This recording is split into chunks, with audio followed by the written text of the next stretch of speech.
आपको मैं कहना चाहता हूँ, और सबसे बड़ा चीज है कि देश का संविधान है तो हम और आप हैं, और देश का संविधान नहीं रहेगा तो आपको न सुनने का राइट रहेगा, न हमको कुछ बोलने का अधिकार रहेगा। ये संविधान पर बड़े भारी खतरा है। बाबा साहब ने जो संविधान दिया, वो संविधान नहीं रहता तो आज जो है आपको वोट देने का अधिकार नहीं रहता, आपका कोई प्रतिनिधि, चाहे मुखिया, चाहे सरपंच, चाहे वार्ड, कोई नहीं बनता।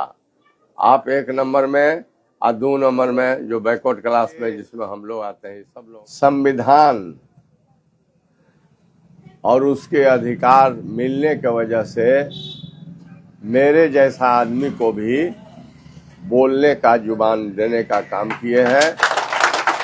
बाबा साहब को मैं उनके चरणों से आशीर्वाद लिया, उन्हें श्रद्धा का पुष्प अर्पित किया। पुनः मैं चुनाव इस 25 के 105 सिवान विधानसभा से लड़ने के लिए आया हूँ। और सबसे बड़ी बात है कि यह चुनाव परिवर्तन का चुनाव है। 20 वर्षों के जो शासन रहा है और जिस शासन से चारों तरफ कष्ट ही कष्ट लोगों को है, रिश्वतखोरी चरम सीमा पर बढ़ी है, महंगाई भी है और बेरोजगारी भी है। आप देख रहे हैं ना, अंचल में जाइए, ब्लॉक में जाइए या थाना में भी चले जाइए, तो वास्तविक बात सुनने के लिए कोई तैयार नहीं है। और रिश्वत देने के बाद भी आप चाहिएगा कि तुरंत आपका काम हो जाए, काम नहीं हो रहा है। अम्बेडकर नगर में 2025 के चुनाव के अवसर पर अपने जन्म धरती से मैं चुनाव का शुरुआत करने के लिए यहाँ उपस्थित हुआ। सर्वप्रथम मैं इस देश के नहीं, दुनिया के सबसे महान विद्वान, जिनके संविधान और उसके अधिकार मिलने की वजह से मेरे जैसा आदमी को भी बोलने का जुबान देने का काम किए हैं। बाबा साहब को मैं उनके चरणों से आशीर्वाद लिया, उन्हें श्रद्धा का पुष्प अर्पित किया। पुनः मैं उन्हें नमन करता हूँ। उपस्थित हैं आज के इस कार्यक्रम में जो संपर्क का काम हुआ तो हुआ, जियाए पंचायत से ही शुरू किया जाए। तो उपस्थित है यहाँ खालिसपुर के झुना बाबू जी हैं, शिवनारायण बाबू जो अभी बोल रहे थे, बहुत बढ़िया बढ़िया बात बोले। ठीक है, पढ़े लिखे आदमी हैं, पुलिस के इंस्पेक्टर से अवकाश ग्रहण किए हैं। छुटकुन खान जी हैं, परवेज जी हैं, मोहद्दीपुर के हमारे वहाँ के हैं वार्ड अध्यक्ष हैं। कंदरमा यादव जी हैं जो छोटपुर के हैं, रमई बाबू हैं, पवन जी जो वार्ड आयुक्त हैं अपने जियाए गांव के, रमेश जी इंजीनियर साहब हैं, हम लोगों के जो दादी लगेगी जो पूर्व मुखिया रही है, ये भी मंच पर बैठी हुई हैं। और उपस्थित सभी हमारे इस गांव के बुजुर्ग और नौजवान साथियों, मैं अपने तरफ से जियाए के इस पावन धरती पर अम्बेडकर नगर में आप लोगों को मैं प्रणाम करता हूँ, सलाम करता हूँ, नमस्कार करता हूँ।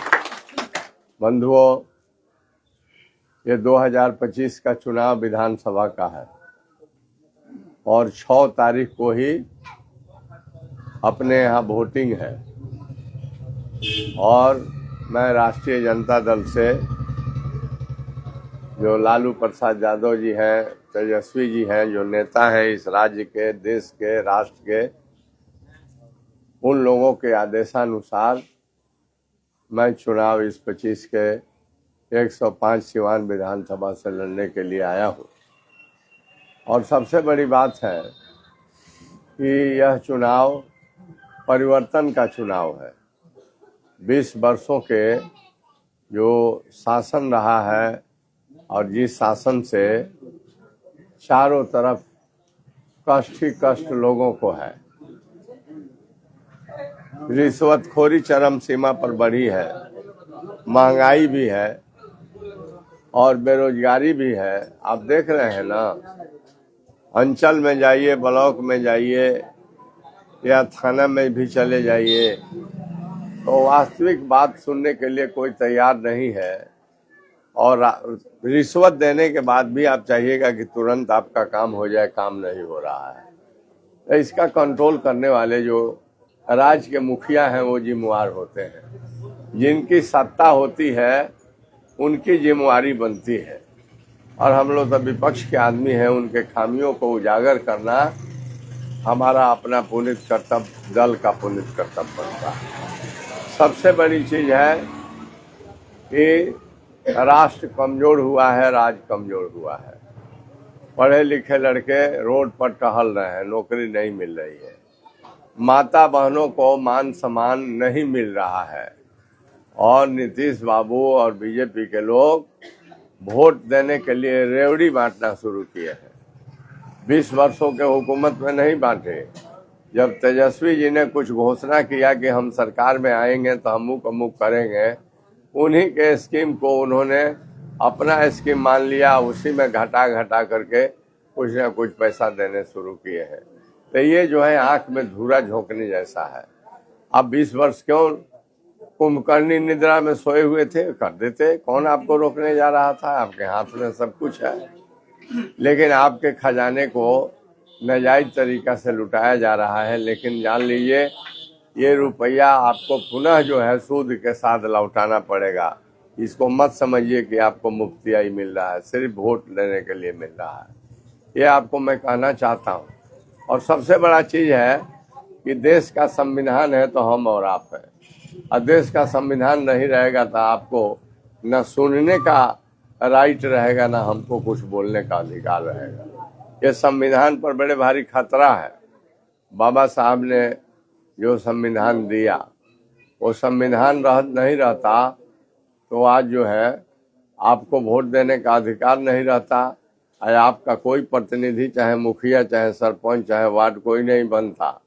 आप 1 नंबर में और 2 नंबर में जो बैकवर्ड क्लास में जिसमें हम लोग आते हैं, सब लोगों के साथ स्थिति है। तो उन्होंने ही सब इस देश में, इस विश्व में, अगर एक भगवान को अगर आप मानते हैं, ईश्वर को, तो यहाँ पर 1 नंबर का ईश्वर है। जो ईश्वर ने हम तमाम लोगों को समानता का अधिकार देने का काम किया है, तो उस ईश्वर का नाम बाबा साहब भीमराव अम्बेडकर है। हमें इनके मोटा संविधान को बचाना है। और आरएसएस जो संविधान बनाई है, उस संविधान को हमें रोकना है। मनुस्मृति वो लोग पुनः लागू करना चाहते हैं, जो उनका नियत है। मनुस्मृति लागू करना चाहते हैं। तो मनुस्मृति के बारे में आप बहुत सारे लोग जानते हैं। क्या है वो जमाना? एक था कि सड़कों पर चढ़ते थे तो गले में घंटी बांध दी जाती थी कि रोड खाली लोग कर दीजिए, क्योंकि यही जो समाज के लोग हैं वो आ रहे हैं, हमारा देश छुआ जाएगा।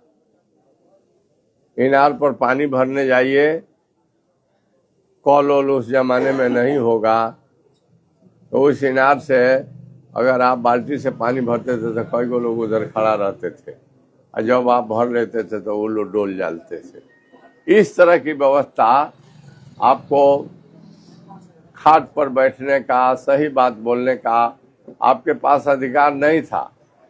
बाबा साहब भीमराव अम्बेडकर ने इन तमाम बुराइयों को संघर्ष करके दूर किया और दे दिया कि संविधान के जो अधिकार रानी के हैं, वही अधिकार मेहतरानी की है। ये अधिकार बाबा साहब ने दिया है, तो हम आप तमाम लोग आज अधिकार को हम लोग समझ गए हैं। इस अधिकार पर खतरा है, तो उस खतरा के लिए आप भी सजग रहिए, हम भी सजग रहें, जनप्रतिनिधि भी अपना जिम्मेवारी निभाए, आप भी अपना जिम्मेवारी निभाए। तो जो बुराई है, जो बेकारी बेरोजगारी है, अभी अभी कई दिन हो रहा है, तेजस्वी यादव ने कहा कि हमें बिहार के मुख्यमंत्री बनाइए, तो आज 3-4 रोज हुआ, शायद 4 रोज हुआ। पहले नहीं घोषणा की कि जो बोल रहे थे उसके पीछे पीछे ही सरकार बोल रही थी कि वही काम हम करने जा रहे हैं। तो जब आचार संहिता लग गया तब घोषणा किए कि बिहार वासियों को मैं सूचित करना चाहता हूं कि हमें आप मुख्यमंत्री बना दीजिएगा। तो हर परिवार से एक आदमी को नौकरी शपथ लेने के 20 दिन के बाद हर घर से एक नौकरी मिलेगी।